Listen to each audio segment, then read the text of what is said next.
Hello friends, and welcome back to Gentle Herb Living. Today, we're diving into a fascinating gardening question. When it comes to creating rich, living soil full of earthworms, which is better, borage or grass?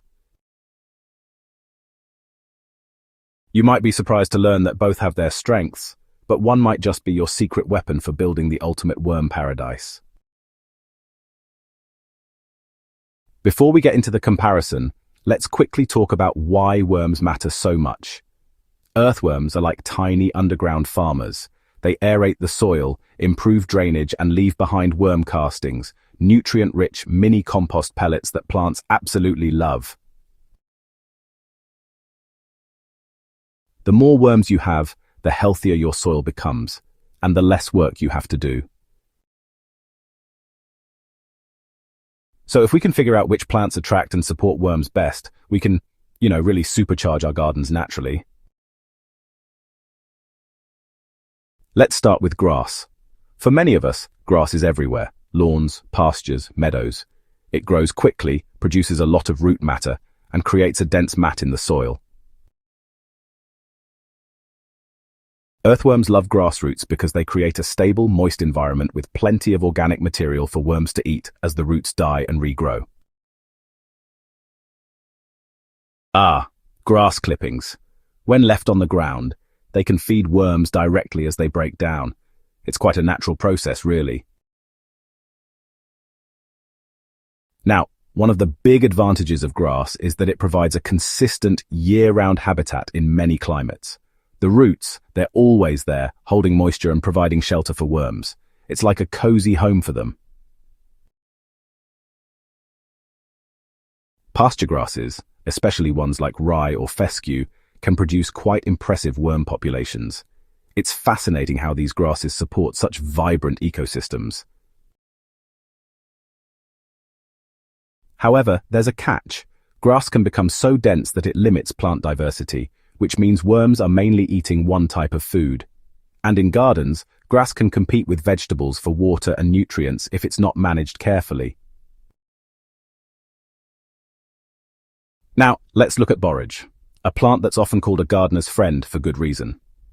Borage is an annual herb with beautiful star-shaped blue flowers that pollinators adore. But beneath the surface, it's a powerhouse for soil life.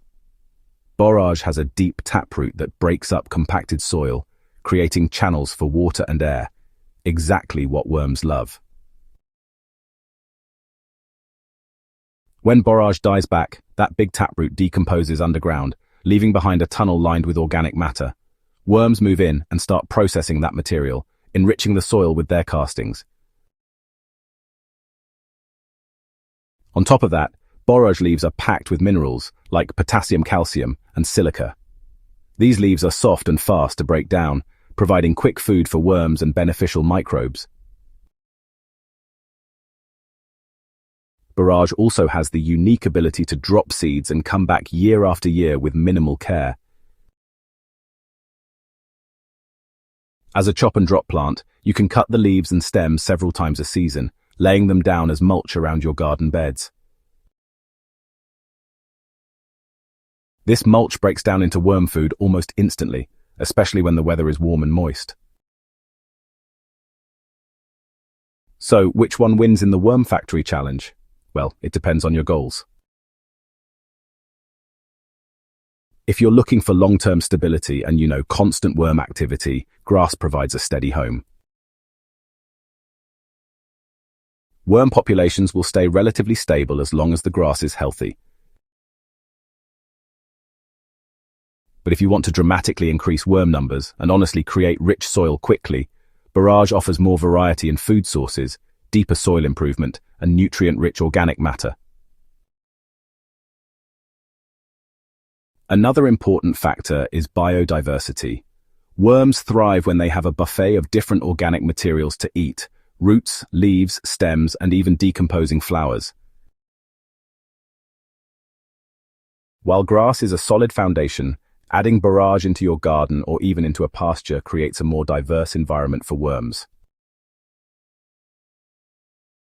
The combination of deep taproots and soft leafy mulch means worms can move easily between feeding zones, processing a wider range of nutrients and, improving soil health faster. One interesting observation from gardeners is that worms seem to, follow borage plants. You'll often find the highest worm counts right in the soil where borage has been chopped and dropped.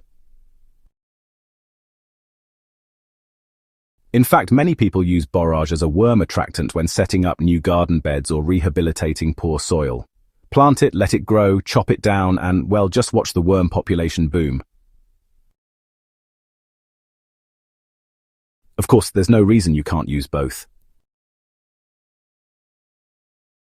In permaculture systems, grass is often used for ground cover and erosion control, while borage is planted in key spots to boost biodiversity and worm food availability. Think of grass as the stable home base and borage as the nutrient-rich feast. Together, they can turn your soil into a thriving worm metropolis. So, my final verdict: for pure worm attraction and soil improvement, borage takes the crown. But, grass is still a valuable partner in the long-term health of your soil ecosystem. If you can plant them together, you'll be creating not just a worm factory, but a worm paradise. Thanks for joining me today as we dug, quite literally, into the world of worm-friendly plants. If you enjoyed this deep dive into soil life and want to keep discovering natural ways to improve your garden, go ahead and hit that subscribe button. And remember, healthy soil means a healthy garden, and healthy gardens start with the smallest creatures beneath our feet.